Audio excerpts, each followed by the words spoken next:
How to find business integrations settings on Facebook Lite. Hello guys, in today's video I'm gonna show you how to find business integrations settings on Facebook Lite. First thing, go to Facebook Lite. Here you will find these three lines in the top corner. Click on it, and now just go down. Here you will find settings, and go down again until you find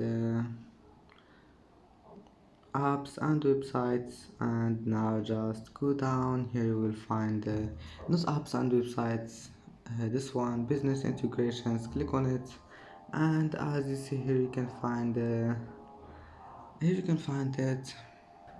And that's it for today's video. If you like this video, please don't forget like and don't forget subscribe, and thank you for watching this video until the end, and see you in the next video.